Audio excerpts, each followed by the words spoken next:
know what a duvet is? Comforter. It's a blanket. Just a blanket. Now, why do guys like you and I know what a duvet is? Is this essential to our survival in the hunter-gatherer sense of the word? No.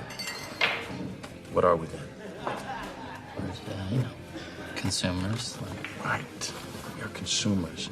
We are byproducts of a lifestyle obsession. Murder, crime, poverty, these things don't concern me. What concerns me are celebrity magazines, television with 500 channels, some guy's name on my underwear, Rogaine, Viagra, Olestra. Martha Stewart. Fuck Martha Stewart. Martha's polishing the brass on the Titanic. It's all going down, man. So fuck off with your sofa units and string green stripe patterns. I say never be complete. I say stop being perfect. I say let's evolve. Let the chips fall where they may.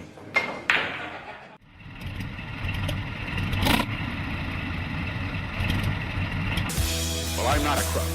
I've earned everything I've got. Military-industrial complex.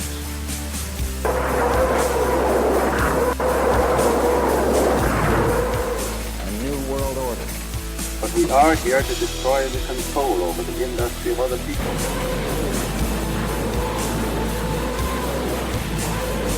I did not trade arms for hostages. It's been time theory.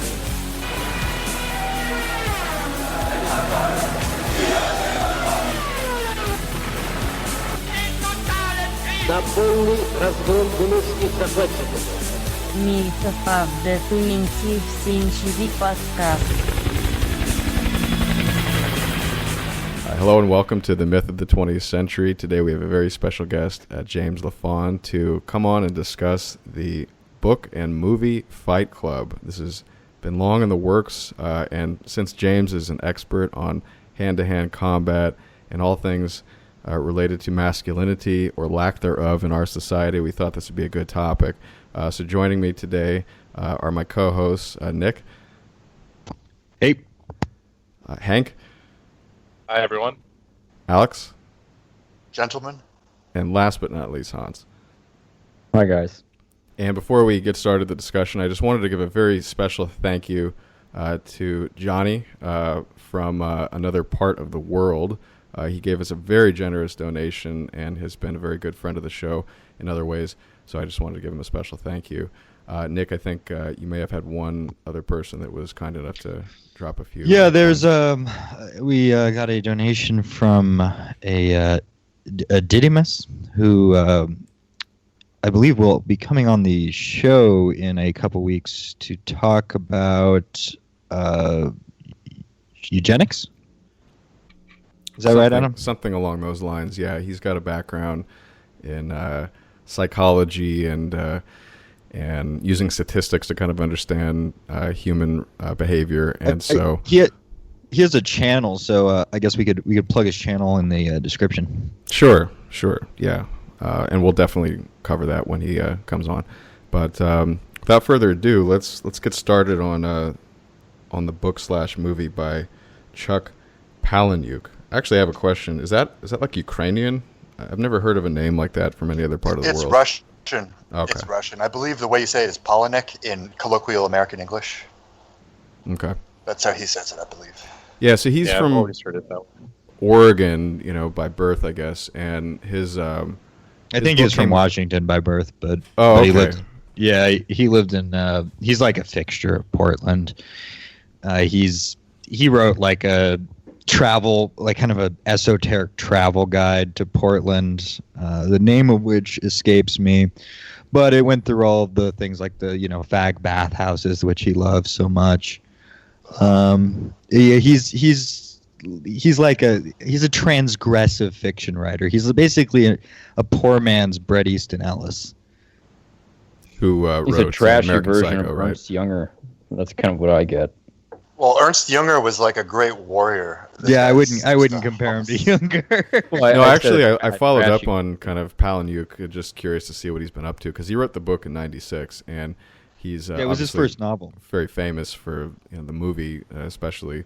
But the picture of him on his website or something was like him in one of these like Under Armour, like no weather gets me down. I can train no matter what kind of thing. Like just do it attitude. And I'm like, this just doesn't look right. I mean, he looks kind of like this nebbish author guy, and I don't see quite the persona of Brad Pitt embodied in his aesthetic. Well, you got it. His other Fight Club is an anomaly when it comes to his books. I mean, his books don't deal with fighting in any real sense. I mean, most of his books deal with homosexuality, incest, identity type issues. Getting your guts vacuumed out through your butt in a swimming pool. Yeah, that kind of stuff. What is his sexuality? Is he bisexual? He's a homosexual. Oh, he's gay. I didn't even know that. Okay. So should we talk about what the plot is? Just a little bit. I think most people, if they haven't seen it, should definitely check it out. So we probably shouldn't spoil too much of it. But. I will recommend the movie. Requires a critical eye like everything else, but it's good shit. Yeah, I really enjoyed it. When I first saw it as a teenager, I didn't really understand it in honesty, but I certainly enjoyed it. I mean, it was kind of a very intense movie, obviously, and they just have some really amazing lines and scenes, and the book itself is actually very similar. There are a little bit more carnal and edgy and things that are not even fit for Hollywood in the book, but I would say it's pretty comparable. And when I first saw it, it was one of those movies that actually just kind of left me in a trance. I think I've only experienced that 2 other times. The other time that I can remember was watching maybe Pulp Fiction, and then also Goodfellas. Those are the types of movies that kind of get me in a certain state. Would you say that it's the most eminent movie of the late 90s? What was that, Alex? Would you call it the most eminent movie of the late 90s? That's what I'm saying, basically. Maybe the late 90s, yeah, because there were some good movies in the 90s, but you're seeing in the late 90s kind of this the ennui, I guess, of the decade is really starting to become apparent. Like, where does this all go? Are we really at the end of history? And if so, is it going to suck like this forever? That kind of impulse is, it's been recycled a lot, even in times and places where it really wasn't applicable. But I think it kind of really stuck out in this movie in that time period, like the tail end of Clinton, like post Lewinsky, pre 9/11. Yeah, I was thinking of that phrase that Chateau Artiste always uses, globo homo. It's like, what do you do when the globo homo world order is pretty much complete and there's nothing real anymore, and you're just sort of going to work and you go home to your IKEA catalog apartment. There's one of the first scenes, he's talking about all the furniture and all the amenities in his apartment, and he mentions, I used to think, what kind of couch defines me as a person? And you can tell that there's this subtle jibe at how American culture had become not just commercialized or not just sort of very shallow, but almost perverse, and how basically everyone was trying to find whatever corporate product they could that wasn't in demand enough to define them better than someone else. Well, I think that's been true of American culture for quite some time. I think what was unique in the 90s was that there was sort of this post-Cold War question mark about what direction the country as a whole was going in, and it didn't really seem to have any other than just consumerism. And I think in the 80s you certainly had a lot of materialism, but you also had the backdrop of the Cold War and a lot of the patriotism that the Reagan administration was all about. And so I think there was still a little bit more of a national community orientation even in the 80s. But in the 90s, there was just nothing. I mean, it was just basically like, what does this all mean, man? I don't know. And there's a scene in Fight Club where that says, we don't have, Great War. We don't have a Great Depression. Our Great Depression is our lives. Well, now we do have a fucking Great Depression, in my opinion. But it was not true in the 90s. The economy was still relatively strong, and I think a lot of people were just empty spiritually. And if you look at the kind of, as the plot developed in this quasi-fascist organization starts developing, I think it's not anarchist. just I would say it's more anarchist debatable. Than fascist. There are fascist elements. There's tensions I'll between concede, the book and the movie there too, especially if you look at like the rules of the Fight Club. Yeah, I agree with that part. Between the two versions. Yeah. But like, it's not just like a purely existential, like, what is being for, what is life for, man. There's a specific question raised of what is this particular society, like, kind of embodied in its institutions for. And in the late 90s, it's like, you could tell yourself in 1985 that, well, I still believe in the liberal dream that, this society is for, like, the propagation of freedom in some abstract sense, the propagation of liberty. By 1998, it's like, okay, well, now there's a McDonald's in Kabul, so what else you got? Yeah, there was this talking point that I had developed, and basically it was when you've suppressed every male instinct as so thoroughly they were by the end of the 90s, and you've suppressed religion. And religion, American Christianity in all forms is very rapidly becoming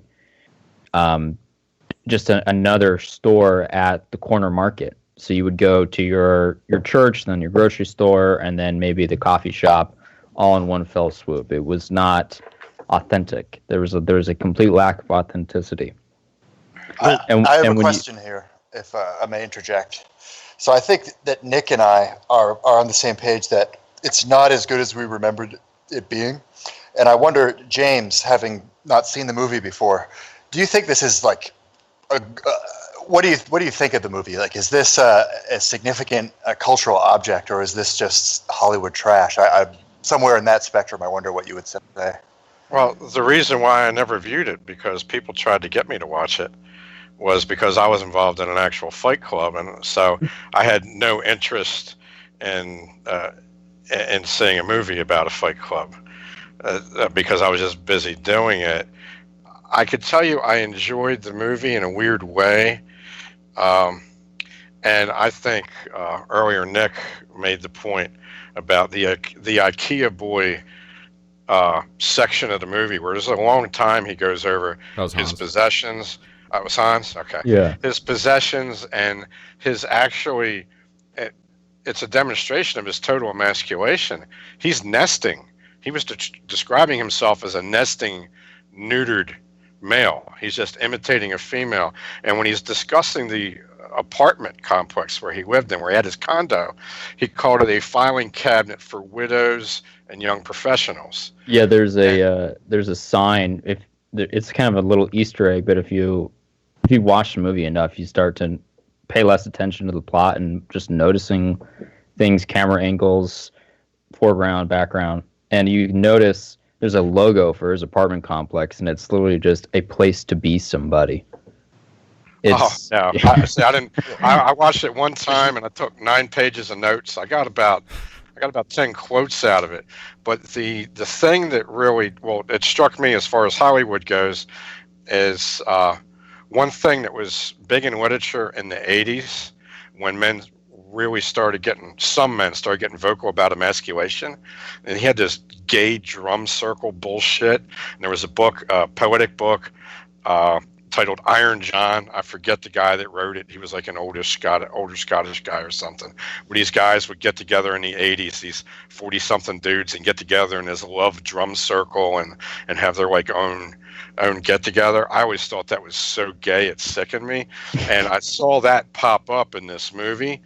But the thing that, if there's an influence that I remember seeing in earlier dissident literature in the United States, it would be this movie, I forget the title of the book, but it was by Edward Abbey, who had coined this phrase called monkey wrenching, which the Earth Firsters did to disrupt modern life, which the movie ends up devolving into essentially monkey wrenching, like he proposed. But there was this movie that was made from his best novel that starred Kirk Douglas when he was young, and it was titled "When We Are the Brave." A friend of mine out in the Rocky Mountains, it's his favorite movie, and it's a revolt. It's a masculine revolt against the modern world. And that I immediately thought of that movie when I started seeing Fight Club, and then as it progressed, the ghosts of that terrible Iron John book and the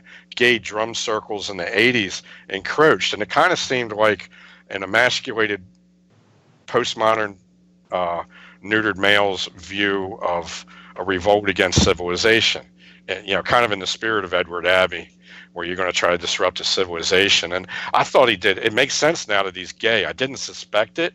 I thought maybe he was a genius at understanding what it's like to be a guy raised by a woman, and showing that in a bunch of different characters. But the fact that he probably actually had sex with a bunch of different guys that were raised by women, that kind of takes down my literary estimation of him a little bit. It was a little bit of method writing, but I thought he did an excellent job at depicting really grotesque levels of emasculation. And, he's literally, the narrator is hanging out with men who've been neutered for reasons of having testicular cancer, but they've still been neutered. They're modern day eunuchs, and he's finding some sort of camaraderie with them. He's got layers of it. The character, I don't doubt that Palahniuk was influenced by Edward Abbey. I think the influence is pretty clear. And when it comes to the guys with the bitch tit Bob, that happened to him because he was a weightlifter, right? And he was because he flew too close to the sun. Yeah, exactly. He became too masculine, right? For the modern world, anyway. Yeah, in that scene where he first meets Bob, you can see an American flag clearly behind him and some of the other men. And then again, in one of the cancer therapy sessions or meetings, again, there's this American flag that's very clearly in the background. And several times in these meetings, you keep seeing the American flag prominently displayed behind, sick and dying or just tortured people. That kind of seems to be this recurring theme that America is just like a big therapy session of tortured people. Why do you think that they cast that Fincher cast Meatloaf? I really couldn't tell you what that's about. Yeah. There's so many. If you look at the production of this movie, so David Fincher spent $60 million filming a movie about people fighting in a basement. Well, he got Brad Pitt. I mean, how much did Brad Pitt cost? 20 million? 15? But it's ultimately not about people fighting in a basement.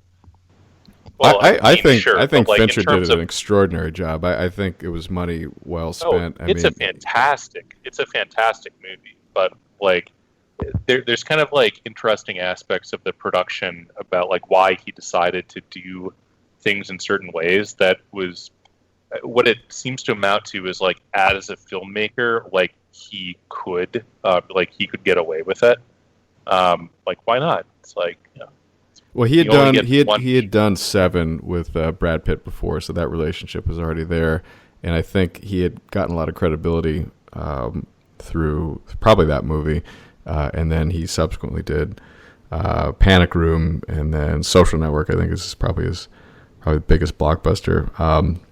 Did he do 12 Monkeys with Brad Pitt? No, the 12 Monkeys was Terry Gilliam, the animator from Monty Python. Okay, well, I thought that Brad Pitt's character in here, Durden, it reminded me of a muscled up and more polished version of the nut he played in 12 Monkeys. Yeah, it is a similar character for sure. Yeah, we should get into Tyler Durden, which is at the core of the philosophy in this movie.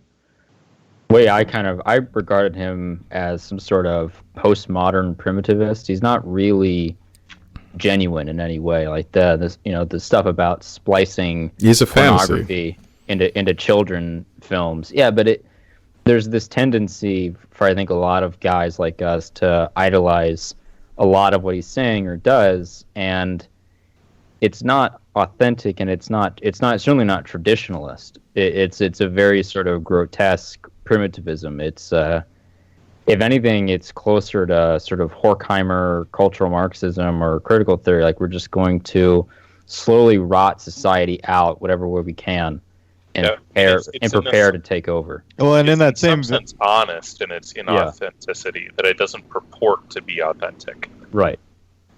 Yeah, in that same vein, I mean, there's endless critiques of this that have been written in the vein of the authoritarian personality, where Tyler Durden is the suppressed patriarchal masculine instincts that come out, explode in some form of fascism.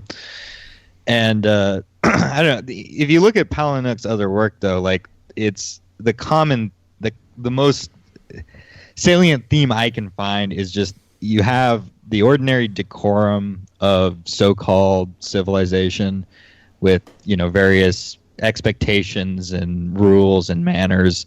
And then the characters are usually like over the top perverted in some way, where they're looking for some sort of like carnal release.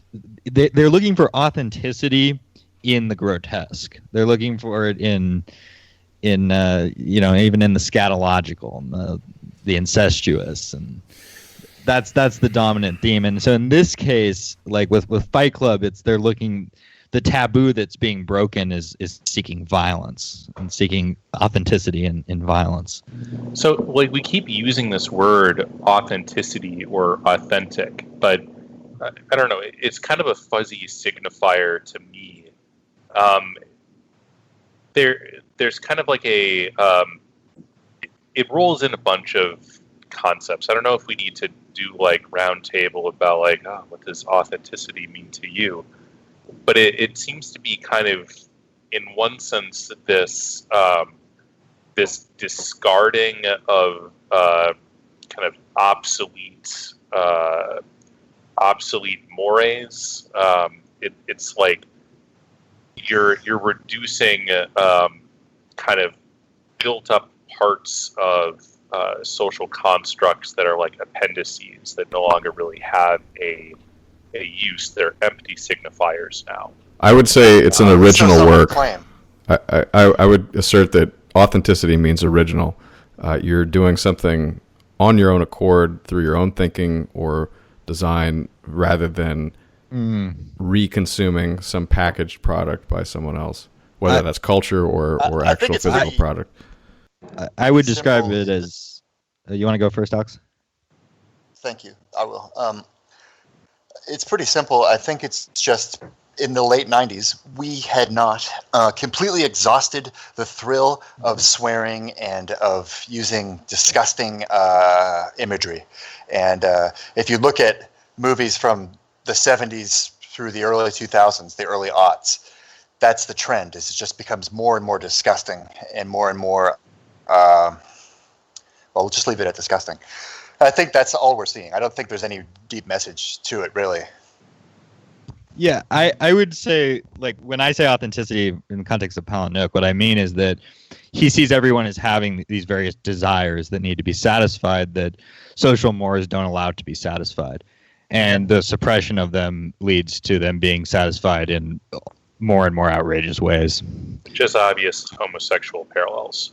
Oh yeah, right. I mean, he was a big student of Foucault, for instance. I mean, well, that would explain a lot. Yeah, Foucault was quite a disgusting human being. Is that right? Am I confusing? Yeah, he was terrible. Yes, he was garbage. I can see a lot of sort of French existentialist thinking in who Durden is and what he ascribes to. Now, the violence aspect and trying to tear down society physically, that is a different take. But the early sort of shenanigans that he does, specifically anything sexually related, is very Foucault-esque and very Derrida-esque. Well, sex is violence, to quote, I think, Fear, was it? The punk band?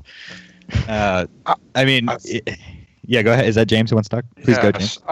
As far as the authenticity goes, I think he hit it by design or accident a couple of times, and it all comes back to, I think he did a very gave us an authentic representation of feral culture. There was a lot of this that was very gang-like, in which there's crude ways of mimicking traditional pre-modern societies, like where everybody becomes a slave at the first part, and then they gain their ownership, a little bit of self-ownership later. But I thought that the fact that the insomnia was stressed so much, and it was stressed by a character whose name I can't remember the character. I remember it was the Edward Norton character. I can remember Tyler Durden if I can't pronounce it. He doesn't have a name intentionally, so I'll just leave it at that. So narrator. Just call him narrator. Yeah, he's got this insomnia, to me, was like a Vision Quest sequence. And then you end up with this character, this larger and nastier than life character, Tyler Durden. So, who knows what kind of pieces he's slapped this together from, as far as his reading and everything. But I think the thing he got the most authentic was the women, the two female characters, the chick with cancer, who just wanted to have sex one last time, and the insane girlfriend. I mean, I've dated both of those girls. The insane girlfriend, I've been with two different versions of her, and women really get that way in spots a lot. That's Tim Burton's wife. It was. They got divorced. Chloe or Helena the Bonham Carter. other one? Helena Bonham Carter. Okay. Marla. Of course. Yeah, there's definitely a film noir element to the whole film. That's kind of Fincher's specialties. He did Zodiac and Seven, are both very great kind of modern film noir. But I would say that aspect of the femme fatale, the insane femme fatale, is sort of the reason why he goes nuts. And that's the reason why his insomnia recurs and becomes untenable for him, is because of her. She essentially helps him lose his mind, and he develops this defense, I don't know, almost male defense mechanism against insane women, and it almost destroys an entire city. Dude, so that would tie into, if that is the right way to read it, maybe it is, that would tie into like how to put it, the alternative interpretation of the film, I would say. Which is the gay interpretation? Yes. I don't know. What do you think, James? Who wants to take that on? Well, I think that really if you look, it looks like he got a better read on the feminine, that he got a good read on the feminine, I guess from whatever his perspective is, and the feeling of being emasculated. He shows that to you in a bunch of different ways. So he's very aware how emasculated men are in this society. The part that's really the least authentically masculine, and it's referenced later on in almost a sacred way, it's not Durden that does it. It's the narrator guy that does it. Edward Norton is on top of this guy. And by the way, the fight scenes, they had somebody that knew what they were doing. This is one of the only movies from the period where they had realistic, empty hand fighting between people. That wasn't some kind of derivative of kung fu or something. You actually had guys throwing each other on the ground and things like that. But the thing that would never happen in any type of fight club, where he mounts this one guy and beats him blind in one eye, and just makes a mess out of him. And the guy hangs on to that like some kind of badge. And that's at the point where something like that happens. Any type of authentic male society, just breaks down. It would splinter and shatter right there when that happened. But everybody's still drawn into it. So his search for the masculine in this movie is ongoing. It's never realized. That symbolized to me there, where he basically maims his fight partner there to that degree in a very sadistic, uncontrolled way. And there's no significant Indian tribes would never have done that. No, right. No, like there's no. It is the formulation of like a male society as like a lot more destructive and conflict ridden than it actually is. Well, this is a parallel to gang jump-ins and other things, where you'll see really disgusting things that gangs will do to their initiates, and they don't really have parallels in pre-modern societies. Not until you get to civilization, and then you have certain slave classes and all. But in a group of people that are supposed to be moral equals, in a fight club, for instance, or a boxing gym, everybody has moral authority. There's no way that 30 guys check out and just don't cash in on the moral authority among men, which is supposedly the object of the group. Well, part of the not to spoil the movie, but part of the reason I think the narrator was able to do that was because he had a certain special status in that group. I mean, he had co-founded the Fight Club with Tyler, and right, which that's it's not realistic though. It's not really. It's not realistic. It's not really supposed to be per se, because it's also about madness. And the thing about the guy getting blinded is that the impulse here is less to do violence, though it ends up kind of becoming that later, as to have violence done to you. It's to get hit is like the status symbol of like the car wreck thing, which the intentional car wreck, which they did later on, and Edward Norton like throwing himself into a glass table. Yeah, they explicitly hail self-destruction, right?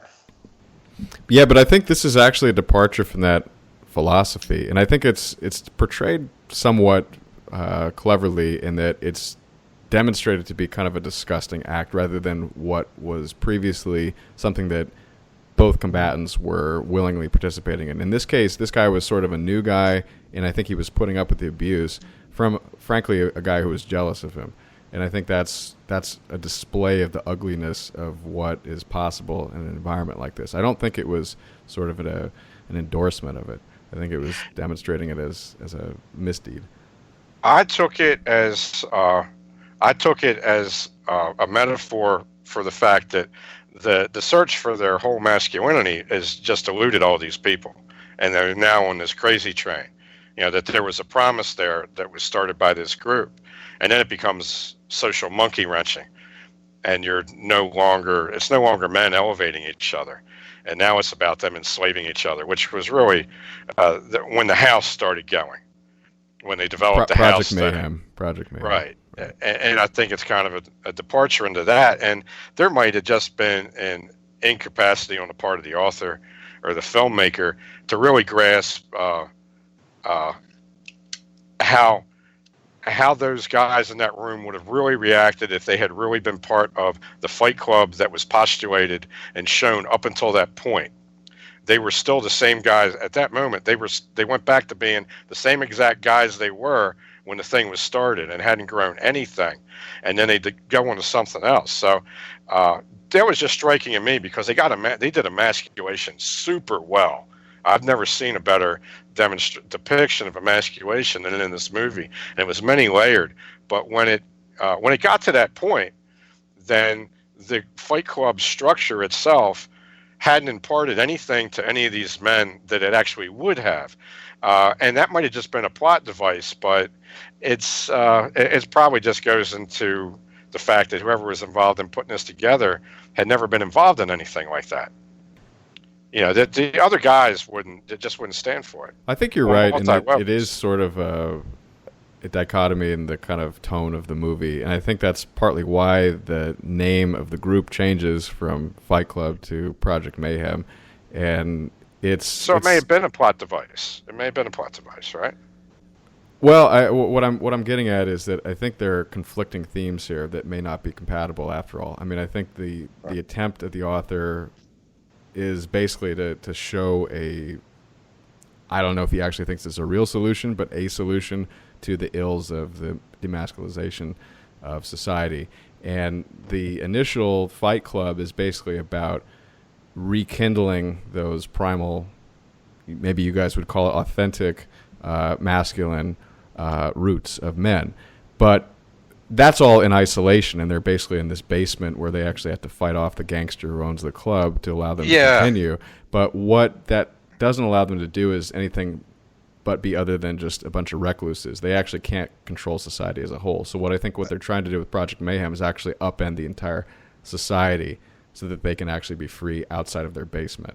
And I think that's where it gets into, rather than being an anarchist group, becomes this fascist group where Tyler's basically giving orders, and there's a lot of sacrifices being made. And I think people are struggling to kind of keep up with that different ideology. They essentially become the black shirts. Yeah, they really do become Italian fascists in the 20s towards the end. I would avoid tiresome looking and at sissy it. way. Yeah. I would avoid looking at it in terms of solutions. I don't think Palahniuk's looking at it like a solution to society. It's just how suppressed desires or how they blow up when they've been suppressed. It's a very typical kind of thing amongst you see in the artistic works of the left. It's a very common theme.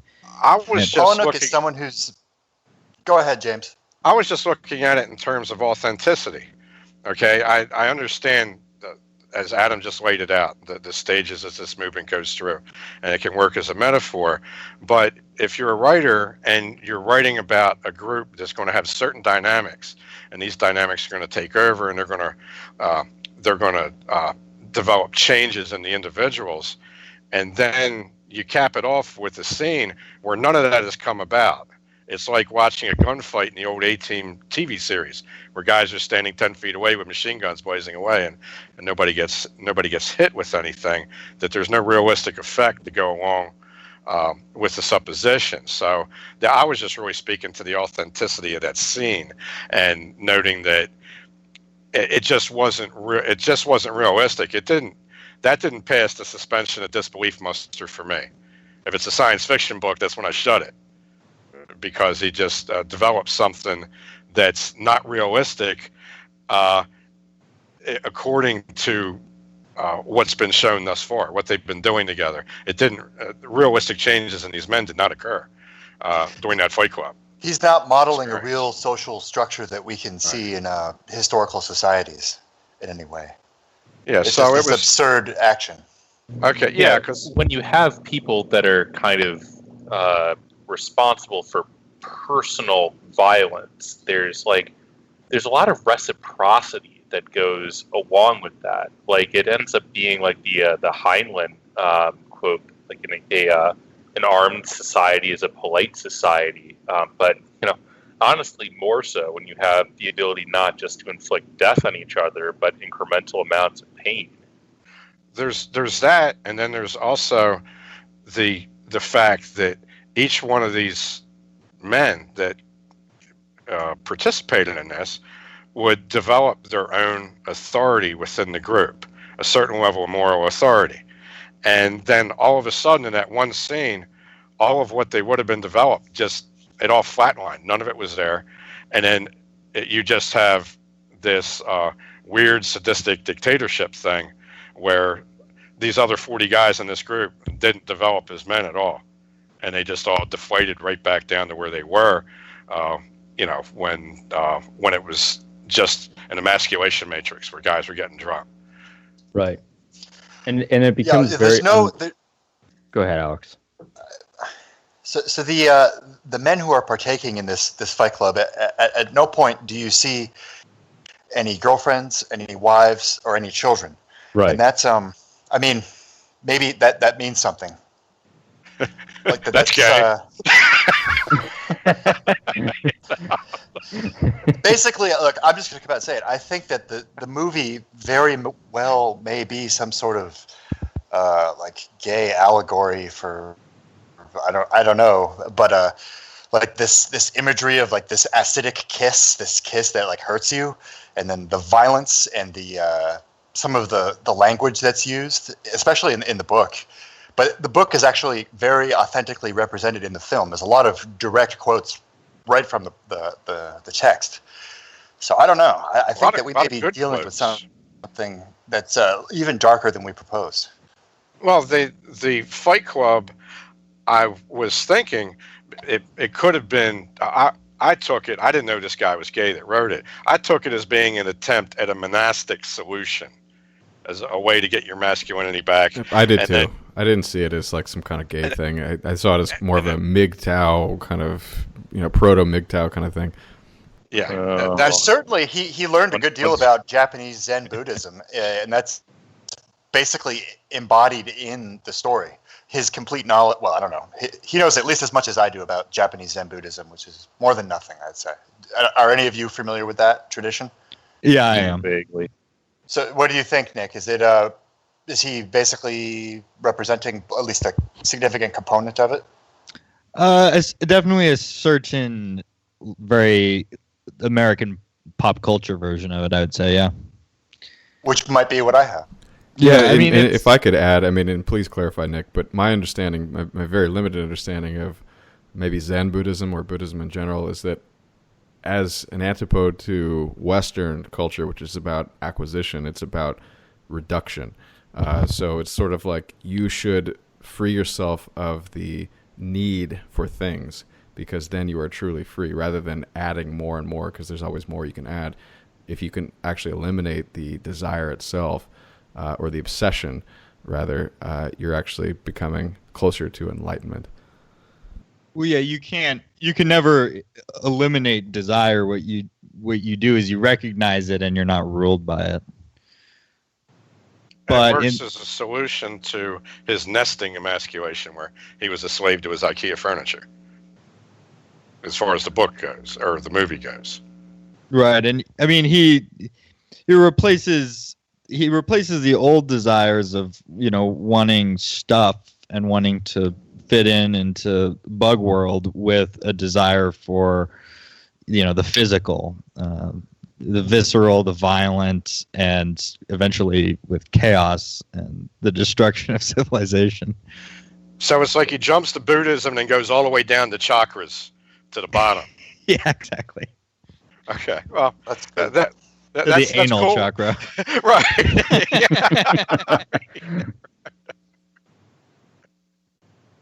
Yeah, I mean here's a quote from Palahniuk. Parts of Fight Club have always been true. It's less a novel than an anthology of my friends' lives. I do have insomnia and wander with no sleep for weeks. Angry waiters I know mess with food. They shave their heads. My friend Alice makes soap. My friend Mike cuts single frames of smut into family features. Every guy I know feels let down by his father. Even my father feels let down by his father. And I should add, by the way, Chuck Palahniuk's father was murdered shortly before this film came out. Whoa. Yeah, I'm imagining just like making by a woman, I believe, through like that entire monologue. Gas station. I think a woman Walmart killed him. Parking lot. I think that monologue of his is 70% bullshit. Yeah, well, writers typically lie. Do you guys think that it's a realistic expression of how something like this would unfold, where it starts as fight clubs in what's presumably, I think, Los Angeles at the beginning, and it then turns into hijinks, then turns into infrastructure damage, and then turns into full-blown terrorism? Well, it's kind of a interesting inverse of the process of actually forming a civilization. Like, civilizations start by that exact inverse of you get a group of people together who are fairly decent at violence, and they create like ever more constrictive structures to channel that violence towards relatively productive ends. Like I don't think that progression of like, well, first we start like hitting each other, then we start like a club, then we start like blowing up other stuff. Like that's kind of that's taking the actual purpose of the violence and making the violence the purpose in and of itself. Which ties not back the to Palahniuk. purpose, but like the object. Yeah, if anything, it's a very anti-male film in some ways, where it's essentially, it's asserting that when men are pissed off enough, and if they're goaded in a certain direction by a autocrat, they're going to just explode and tear things apart. And it's a very feminine way of looking at men, that men just break stuff. Men like destroying things. Well, I think it's not unfair to make that observation. I mean, men do like that stuff. So, is it wrong? I mean, it has to be wrong to be unfair, right? it's an interesting satire because it emphasizes the fact that as you build these larger and larger constructs, they're capable of more and more outrageous acts of violence until you have, something that you can call a world war. But I mean, the flip side of that is that because wars are destructive, like the large organizations of men can only cause these immense acts of destruction by being incredibly productive and, in a very metaphysical sense, civilized to begin with. So it's like if you, like any caricature or satire, you take somebody's mole and you make it the sole, distinguishing feature of their face. If you take the capacity for violence in humans and you make that the only kind of interesting thing about them, you end up with a Fight Club. And as a satire, I agree. Yeah, as a Fight Club, it actually is a satire. It really works as gang franchising. The way they depict this group growing to the point where the guy that started it doesn't even know who's in it and where all the chapters are, and the only part of that that's not realistic is the fact that he's like this this worshipped figure. If some feral street gang started a couple of years later, if the founder showed up in the wrong city, he might just get killed because nobody really would know who the hell he was. But it does kind of show you how it can unfold like that. It just reminded me a lot of the Jump In. The Fight Club itself was like a really well-directed, glorified gang Jump In, the way they did it, and the type of setting that they were in. I know the basement's more metaphorical, but I think it speaks to the gang, to the feral gang impulse that we have in postmodern America. I think that's true, but I also think it's not fair to the movie or the book to say that that's all it's about. I think there's a lot of very good social commentary in it, and I think the vehicle of violence maybe overshadows some of those themes, but I think the themes are there, and they're using that vehicle to kind of get their point across to the characters in the film, because basically you have to remember most of these guys are just normal dudes, and they're stuck in this matrix that they can't break free from, and so the physical knocking themselves out is actually kind of like jolting them out of their rut and their chains, so to speak, of being in this society. And I think the real point is to be free and is to be themselves rather than being part of a larger system that they have to conform to.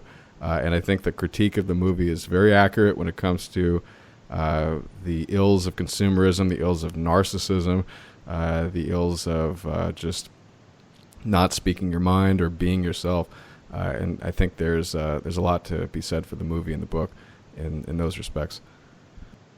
The two most powerful scenes to me in the movie gave me a key as to what I think is the crucial point. And I don't know if it was just the point that meant the most to me because of what I was reading, or it came from the author or the director. But the two crucial scenes are masochistic, and they really play towards insanity. What frightens the mob boss and the boss and the security people was the insanity of the person that was willing to get injured just to be defiant, to really a degree that modern people would consider insane.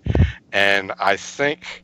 But is it insane? Because it was effective. Well, you got to remember that. Well, it actually worked. Modern people would consider it insane. Yeah, yes, the point is that they think it's insane. And I think that what those scenes point out is the power of what appears to be insanity, which might just be willpower, to really try to break the constraints of the colonized mind. Because what you're really talking about with our society is a bunch of, we're the remnants of different ethnic cultural groups that have been colonized.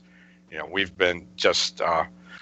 actually been colonized as far as our thinking patterns and everything go. And that seemed to be, to me, like the central, most powerful message. And it was in those two scenes. I was trying to look for what the what was the message in those two scenes, because they were obviously the two most powerful scenes. Well, I think he was demonstrating to, I think his name was Lou, this big gangster guy, that he's not controllable by the ordinary mechanisms that everybody else is controllable by, and so it is an act of defiance, and it's also demonstrating in a weird way his manhood, and that he has the courage to just do whatever it takes to stand up to this guy. And he did it in an incredibly grotesque and probably unrealistic way. It's hard to imagine anybody actually being able to withstand the beating that he took to his face like that, and continue to speak clearly. But that's actually doable. I mean, I've seen worse. It was disgusting, but yeah, a lot of it's cosmetic. Unless you crack the orbit, it's not a huge deal. Well, while we're on the topic, one thing I didn't seem to think was super realistic was how close they were to the concrete floor and how often their heads were hitting it. I don't know how you could withstand anything like that for a long period of time. Yeah, when the head bounces off the floor, and unless the guy is Polish, it's probably a done deal right there. You're probably just over. Okay, so, but the amount of I didn't think that I was afraid that they were going to overdo the floor fighting more than they did. They overdid the floor fighting a little bit, but at the time the movie was made, jiu-jitsu was this new huge martial arts craze. And, this is a Hollywood thing, and the Machado brothers are in Hollywood, and the Gracies are in Hollywood. So I would have expected them to overdo the floor fighting more than they did. So they get some credit for not overdoing it more than that. But yeah, when guys are fighting on concrete, they're both trying at the same time to stay the hell off the ground. You don't see too many mutual throws and stuff like that, as you did in there. And they actually showed a lot of inefficient. These guys didn't go to a gym to learn this or anything. They showed a lot of inefficient methodology in hitting each other, which was great. It was more realistic than like the old Western fights, and a lot more realistic than Kung Fu fights. But I thought the huge willpower demonstration that was construed as just as insane as the beating he took from the mob boss was him beating himself up in the office. Well, of course, it's the other him. It's the narrator him. Yeah, right? that might be the best scene in the film, at least. I thought it was the best scene. That's a scene that's so memorable that it was the most original I've ever seen in a movie like that. I mean, it was, or at least in that movie, it was incredibly out of the box thinking to the problem. And it most clearly would seem insane. The other one could just be you're a tough knucklehead and you're just going to take it until you die. But that's a situation where anybody that does that in the workplace, everybody in the building is going to think they're insane. And he actually kind of got his freedom in his mind from the system right there in that act. So, I think it kind of comes down to that in my mind. There's a line in the book. It's like, maybe self-improvement isn't the answer. Tyler never knew his father. Maybe self-destruction is the answer. Yeah, in the film, he says self-improvement is masturbation, and he prefers self-destruction. Right. Yeah. And I'm a 30-year-old boy. Yeah, I'm a 30-year-old boy. I can't get married. And we're a generation of men raised by women. Yeah, there's a lot of just whatever the gay agenda behind it all is, and I kind of agree with Alex on it to some extent. Yeah, there is a genuinely good understanding of what it's like to be a modern American male. And it's the film, Gen X film. It's very much a Gen X film. It's very the first generation to have fully modern pathologies, not the only one to have modern pathologies. The illusion of safety, that was one of the quotes, the illusion of safety. On the airplane, yeah. Yeah, and that's a huge thing. I remember the 1990s. And actually, just about everybody I knew thought they were perfectly safe. And I was taking the bus to work at night through Baltimore City, and I knew otherwise. Mm-hmm. And they thought I was insane. When I told my family at dinner what happened on the way to work, they would just leave the room. They didn't want to hear it. That doesn't happen. Well, this actually makes me think of something that never occurred to me about this movie. So, in the 90s, people did feel pretty comfortable that America had, quote-unquote, won the Cold War, and it wasn't until 9/11 that people were starting to question the safety of the country from, let's just say, threats, without going into details. But in the sense of how they transition in the movie, if you're in a fight club, you realize like this is actually real, and that may have been preparation for getting these guys to what they were about to do next, because if they feel like things are unstable, they realize that they have more control over things, and also the society's not there to help them as much, and so it makes them more sympathetic. That's a huge theme. Like, so there's like a stereotype or like a truism, I guess, that when you are experienced with being poor, it's very, very hard to actually threaten you with poverty. The same thing with, like, you know, if you are like, you know, if you've had near-death experiences, it becomes like very difficult to like credibly threaten somebody with like, oh my God, I might lose my job, if that's kind of the most that you have to hold over them. But that's not really true of the hyper-civilized Bugman population that I think the film certainly caricatures in the first parts of the movie. That there's two sides to the coin, that you can't really threaten somebody who's willing to absorb like large amounts of physical discomfort and pain with anything short of physical discomfort and pain, and have like an emotional response to it. And also that, you know, conversely, if that person is actually willing to dole out something that's beyond the pale, that their you know, putative superior can't absorb like a punch to the face, they become very difficult to control, and the positions can rapidly end up switching, even if the underlying social dynamic doesn't really have anything to do with kind of physical engagement with each other. Yeah, you know, it is instructive that by towards the end of the film, the only thing that really freaks out narrator or Tyler Durden, at that point they've sort of they've merged again into a single person. The only thing that freaks him out is losing his balls. He actually, you know, starts flipping out and starts fighting off these cops who are trying to cut his balls off. But it's not even 20 minutes later that he willingly sticks a gun in his mouth and pulls the trigger. That doesn't scare him at all, you know, shooting himself in the face. But losing your balls and staying alive, that freaks him out. That's the whole.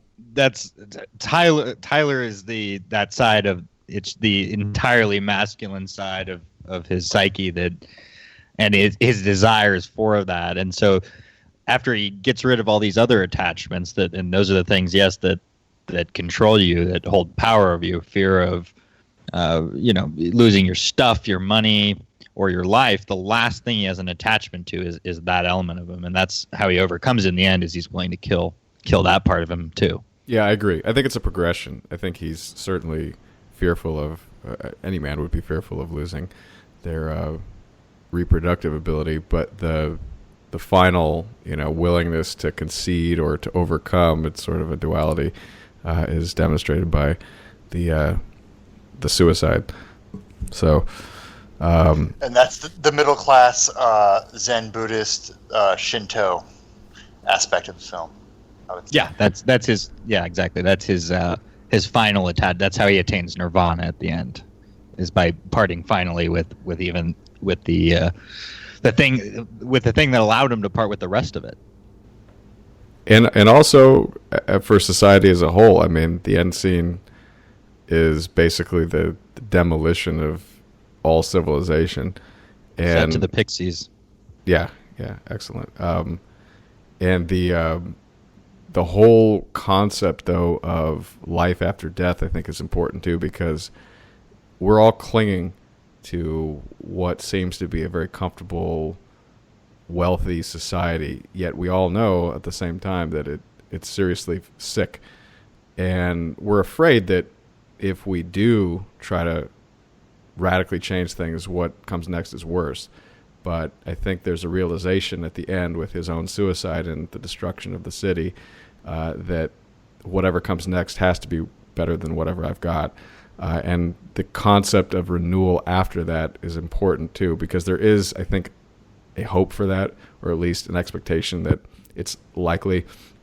And there's going to be, I think the line is like, I will see kudzu vines, growing over, the tattered remains of the buildings, and there will be wildlife and trees and fresh air again, something to that effect. Strips of venison. Isn't there some description of like deer hunting?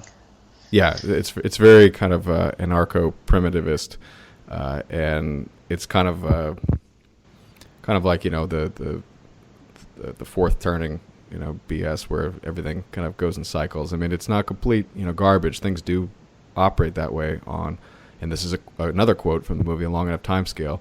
Everything, the survival rate of everything drops to zero, which brings me to another thing in our pop culture today. As proof that this movie and this book were extremely influential, that tagline is used on the very dissident alternative financial blog Zero Hedge, and the author's pen name is Tyler Durden. And that's a great news source. I mean, I don't necessarily always agree with them in their market analysis, but in terms of geopolitics, they have who has better coverage than them and better analysis in terms of geopolitics? They have their finger on the pulse for sure. Certainly in terms of timely analysis. I mean, if you want to wait a few days, you can go to other venues. Now that blog came to my attention after the financial crisis. Now, I'm not aware of it being around before that. I could be wrong. It probably was to a certain extent, but I think it really blew up around 2008. And I think it's a parallel to the ending of the movie where they're blowing up all the banks. The best thing I thought about the ending of the movie was the gathering sanity of the female character. She started to come to her wits some, and they actually drew closer at the end. And it wasn't in a sappy, sentimental way like you would see in an old Western. So I thought it was notable, and it wasn't like the last Road Warrior movie where all of a sudden these two, there's this wonderful marriage at the end of the apocalypse with these two people after all this horrible stuff. It kind of looked like the character was the narrator was at least at a point where he was going to be able to maybe even reproduce. Yeah, that's a very hopeful way that the movie ended, and that actually is a good response, I would say, to what my objection earlier to the movie, where there's no presentation of normal heterosexual relationships. Is it does end with Marla and the narrator, watching the world end, but they're safe. So that's a great thing. You can look at the whole film as a giant courting ritual from beginning to end. I think that might be like some of it is that he's this crazy dude who works in an office, and he's got to go through this insane odyssey to prove his own masculinity before he can, finally settle down and take a wife. Because if you think about what like the male genetics are designed to endure, various pain-based rituals for becoming a man, and then years and years of hunting and years of hard work. The modern human doesn't really receive that stimulus, so you could do it that way. There's also go ahead, James. Well, it's fascinating because the movie starts out with a half-hour tour of his domestication and emasculation, and then the rest of it, you could say, I agree with, there could be an intense, extended courting ritual that gets done in, an hour and a half? So that's pretty impressive for a story arc. And in the process, he demonstrates his ability to lead a large organization, to hobble the capitalistic world, and finally he can proceed to the second date. Okay. In his own conscious mind. I mean, he's been banging her with orange rubber gloves or yellow rubber gloves, previously in an unconscious state. Yeah, and also keep in mind that he's not pursuing her in, to use the cringe-worthy term at this point, blue-pilled modality. He's looking at her as sort of an object, which you're taught as a young man in America never to do, of course, and very dismissive of her, and actually very distant in the kind of emotional connection which women want to have, because it's a validation of your interest in them. But at the same time, if they receive it, then they sort of view you subconsciously as kind of not worthy, because if you were an alpha man, you wouldn't have that much attention to give out to me. And so he's very much alpha in the sense that he's kind of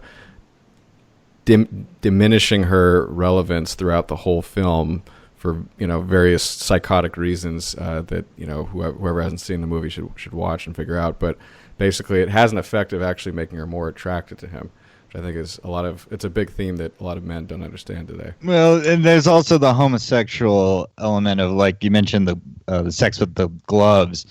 There's as common in Palahniuk's stuff. There's this, the relationship between sex and disease and putrefaction and death. I mean, Marla says at one point, it's like I embrace my own festering diseased corruption.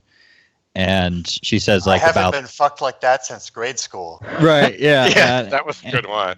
And she's talking about, like, the girl down the hall, and she's like, the girl is infectious human waste, and she's confused and afraid to commit to the wrong things, so she won't commit to anything. This is the gay angle, and this is the late 90s, just say everything horrible that you can say, because we haven't quite got tired doing that. In the book, there's a line. Actually, I haven't been fucked like that since grade school replaced. I think it replaced "I want to have your abortion." Yes, I want to have your abortion. Yeah, exactly. I mean, you really think that out. That's awful. Yeah, and then there's the line about condoms, and the condom is the glass slipper of our generation. You slip it on when you meet a stranger. You dance all night, and you throw it away. The condom, I mean, not the stranger. Yeah, Fincher does a great job from a visual standpoint of bringing that stuff to life. Like when that comes not long after he goes into the bathroom and he sees 6 or 7 floating condoms in the toilet. It's a really just disgusting imagery, and it's in this dingy apartment with this soggy bed, and you really ideally dingy. It's dingy in a way that, like, you wish that it was affordable. It's this massive house, right? With a turret and wood siding, and I mean, if you could get that property today, it's filmed in Baltimore, isn't it? Is that right? Parts of it are filmed definitely in Los Angeles. I don't know. I know 12 Monkeys was a Brad Pitt film that was filmed in Baltimore and Philly. I don't know about this. Pretty confident it was filmed in Baltimore, but anyway, that kind of doesn't matter. The point was that, like, the house is like, to really rent the Paper Street house. I mean, what would that cost a month? It would be $2,000 or depends more. on where it is. In Detroit, you could probably buy the whole thing for $10,000. Yeah, but there are a lot of those turreted houses in Baltimore, and if they're done right, a ground floor apartment's $2,400 in the right neighborhood. And if it's in Edmondson Village, you could buy the whole thing for $40,000. So it just depends where it is. I stand corrected. Maybe they were onto something. I kind of want to go down a track of thinking. So the relationship between soap and bringing about the end of the world. The yardstick of civilization. Yeah, exactly. That, and I'd also want to get you guys' comment on the fact that so many homosexuals are, like, very neat and tidy, very, very clean, yet they masturbate into other men's intestines. So, thoughts, comments? Oh, my. The one thing that I've noticed as far as cleanliness goes, I remember when I first began renting a room from a young black lady. Her mother, who was a rural Virginian, was scandalized. She said that when I move out, AJ would have to throw out all the furniture because it would smell like wet dog. Okay, and there's this continual thing in black society in Baltimore where whites are always considered physically less hygienic and dirtier, and it really has to do. I've been in a lot of African American dwellings. A lot of these places that they live in are so filthy, and they're so old, and there's such a lack of desire to clean up a place that you're not only renting, but you're going to stiff them on the last month's rent. That the individual hygiene the hygiene of the individual. I work with black guys that will do all their hygiene in the bathroom at work. They'll shave in the bathroom, almost take a bath. The wipes that you use to wipe off the handles on shopping carts in front of supermarkets, people literally use them to take standing baths with. Halfway through their walk through the city, they'll stop at a supermarket and take off their shirt and wipe themselves down with all this cleaner for plastic. That's terrible for your skin. They're really obsessed with their individual cleanliness, and I see it directly correlated with what the insides of most of their dwellings looked like. That, the lady I rented from, it was pristine. She was like OCD with cleanliness. But why do they think whites are dirty? Because white people would have dogs in their house. It was really the best answer I could get at. What's the best compare the neighborhoods? It? Bro, it's like, what the fuck are you talking about? Yeah, and every black neighborhood I've ever been in is covered in trash. The grass is never cut.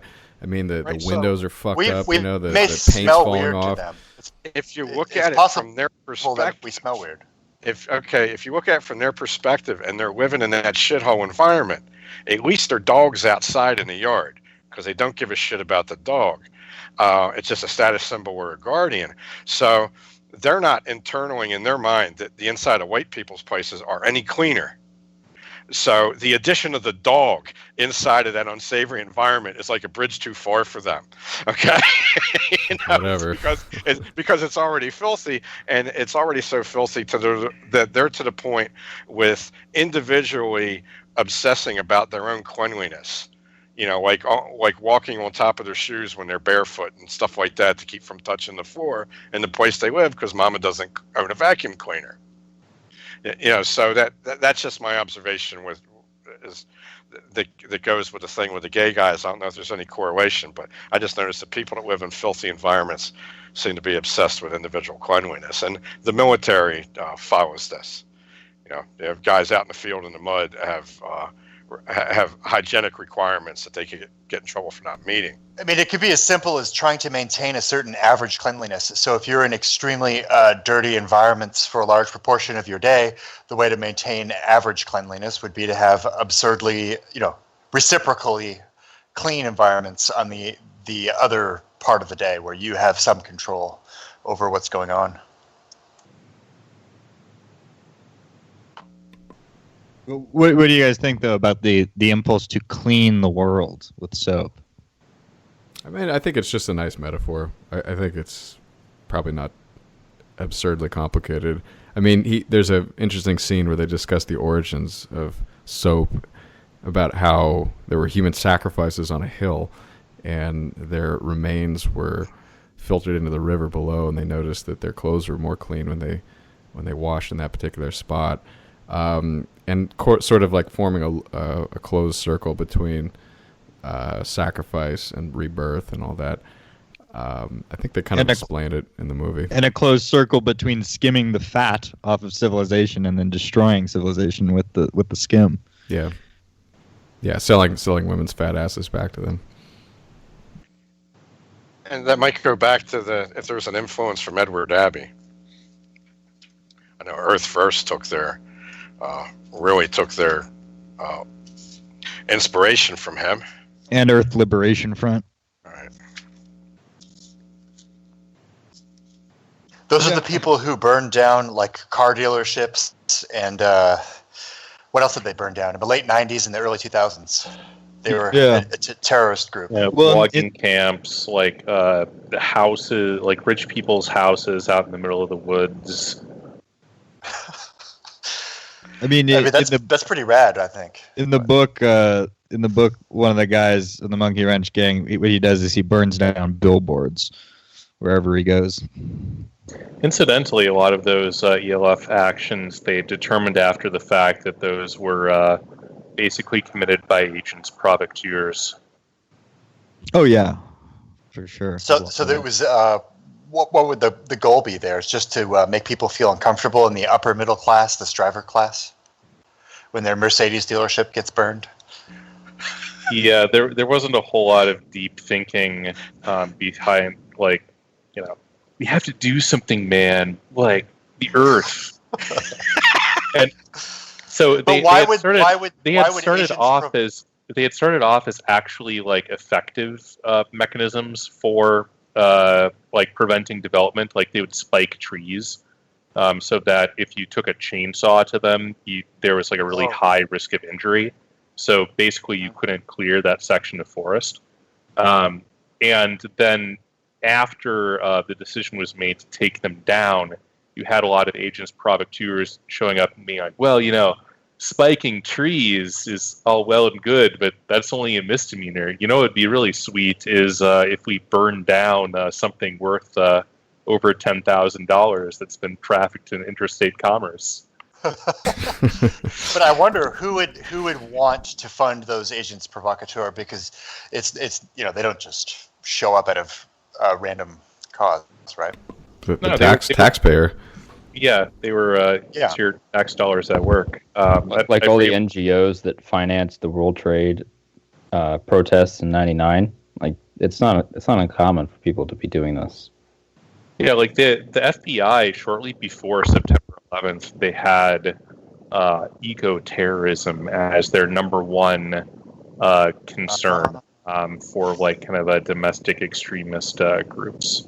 This is all perhaps it was a backup to Islamic terrorism. If Islamic terrorism didn't work out, they would. It was also a way of setting up the infrastructure for the Zog police state. I mean, Hank's right. I mean, they had the FBI's most wanted list. Some of the, I think in the top 10, it was heavily dominated by so-called eco-terrorists. Yeah, they were still freaked out by Kaczynski, and the guy was still haunting them. Yeah, pretty much. I mean, I have my we don't need to go back to that one, but you guys got anything else? To me, the main message of the movie for me was perceived insanity as a way of combating the colonization of your mind. And you open the door and you step inside. We're inside our hearts. Now imagine your pain is a white ball of healing light.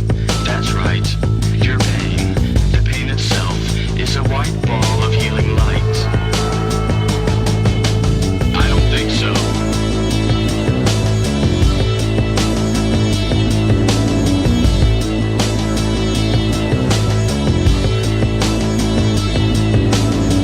This is your life, good to the last drop. Doesn't get any better than this. This is your life, and it's ending 1 minute at a time. This isn't a seminar, this isn't a weekend retreat. Where you are now, you can't even imagine what the bottom will be like. Only after disaster can we be resurrected. It's only after you've lost everything that you're free to do anything. Nothing is static. Everything is evolving. Everything is falling apart. This is your life, this is your life, this is your life, this is your life. Doesn't get any better than this. This is your life, this is your life, this is your life, this is your life. And it's ending 1 minute at a time. You are not a beautiful and unique snowflake. You are the same decaying organic matter as everything else. We are all part of the same compost heap. We are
Fight Club. If this is your first night,